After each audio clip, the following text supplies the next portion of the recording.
నియంత్రణ రేఖ వెంబడి పాకిస్తాన్ మిసైల్ దాడులకు పాల్పడుతుంది. దీన్ని సమర్థవంతంగా భారత రక్షణ వ్యవస్థ అడ్డుకుంటుంది. దానికి సంబంధించిన బ్రేకింగ్ న్యూస్ చూస్తున్నాం.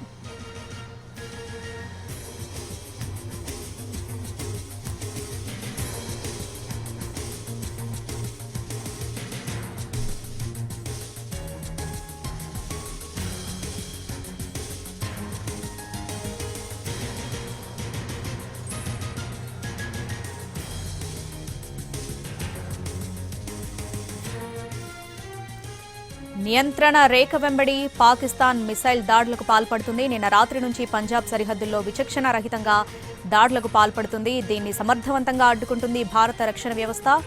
దానికి సంబంధించినటువంటి బ్రేకింగ్ న్యూస్ చూస్తున్నాం. పంజాబ్లో మిసైల్ భాగాలను గుర్తించింది ఆర్మీ.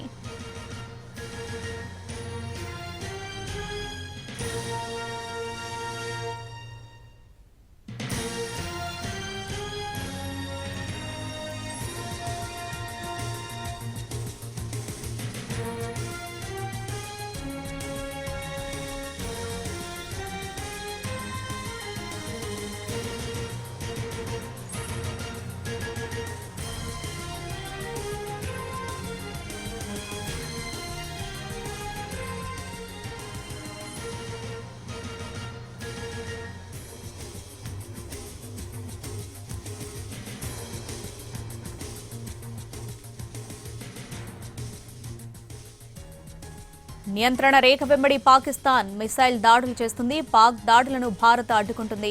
పంజాబ్లో మిసైల్ భాగాలను ఇండియన్ ఆర్మీ గుర్తించింది. నిన్న రాత్రి నుంచి పంజాబ్ సరిహద్దుల్లో విచక్షణారహితంగా పాక్ కాల్పులు జరిపింది. దీనికి సంబంధించి పూర్తి అప్డేట్స్ మా ప్రతినిధి దినకర్ ఫోన్లో అందిస్తారు. దినకర్, ఆపరేషన్ సింధూర్ సక్సెస్ కావడంతో పాకిస్తాన్ ఏమీ చేయలేనటువంటి పరిస్థితి, పాల్పోయినటువంటి పరిస్థితి ఉన్న నేపథ్యంలో విచక్షణ రహితంగా కాల్పులు చేస్తున్నటువంటి సిచ్యుయేషన్ ప్రస్తుతం నెలకొంది. దేశవ్యాప్త నియంత్రణ రేఖ వెంబడి పాకిస్తాన్ కు సంబంధించినటువంటి మిసైల్ దాడులు జరుగుతున్నాయి. ఉదయం నుంచి మనం చూస్తున్నాం.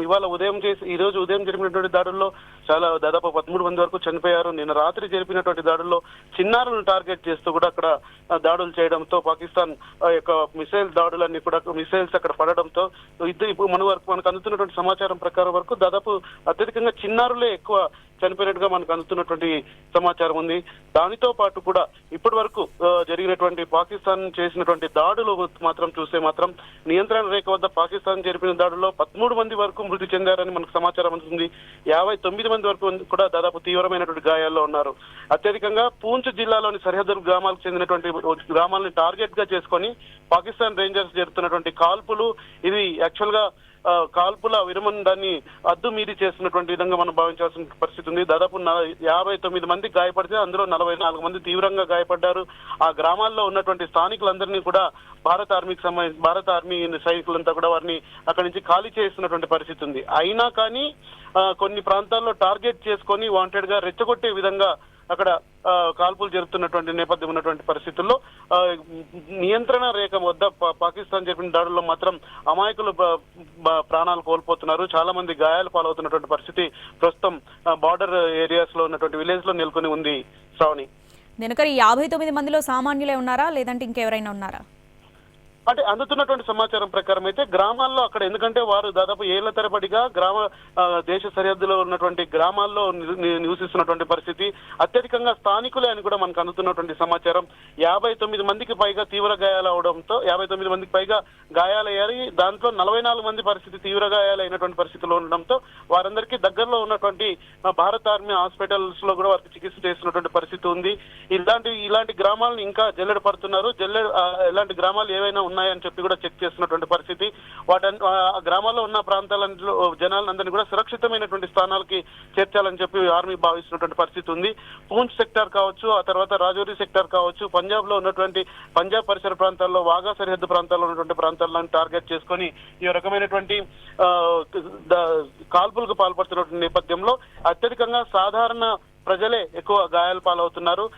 చనిపోయినటువంటి 13 మందిలో అత్యధికంగా చిన్నారులు ఉండడంతో పరిస్థితి ఎలా ఉంటుందన్న దానిపైన ఆర్మీ అధికారులు లెక్కలు వేస్తున్నటువంటి పరిస్థితి ఉంది. దీనిపైన కూడా ప్రధానమంత్రి మోడీ ఆధ్వర్యంలో కూడా ప్రత్యేకమైనటువంటి సమావేశం కొనసాగుతున్నటువంటి నేపథ్యంలో భారత్ ఎలా రియాక్ట్ అవుతుంది, సరిహద్దులో ఉన్నటువంటి ఆర్మీకి ఎలాంటి ఫ్రీ హ్యాండ్ ఇస్తుంది అన్నది కూడా వేచి చూడాల్సినటువంటి పరిస్థితి ఉంది.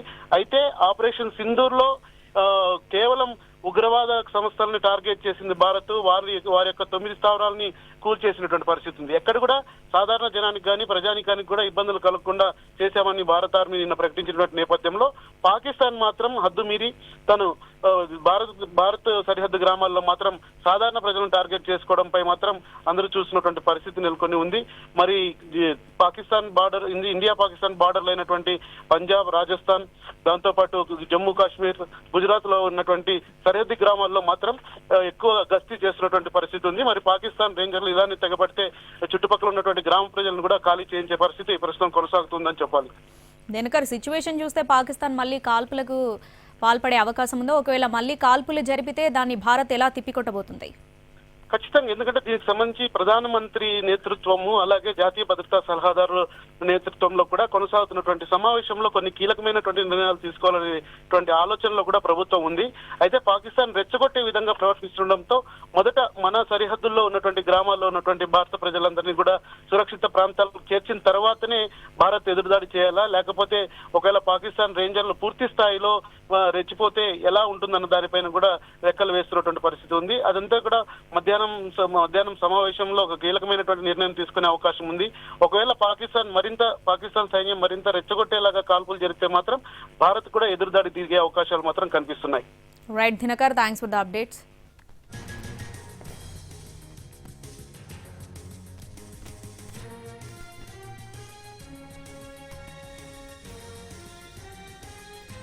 నియంత్రణ రేఖ వెంబడి పాకిస్తాన్ మిసైల్ దాడులు చేస్తుంది. పంజాబ్లో పాక్కు చెందిన ప్రొజెక్టైల్ను గుర్తించింది ఇండియన్ ఆర్మీ. నిన్న రాత్రి నుంచి పంజాబ్ సరిహద్దుల్లో విచక్షణ రహితంగా కాల్పులు జరుపుతుంది పాకిస్తాన్. పాక్ దాడులను భారత్ తిప్పికొడుతుంది.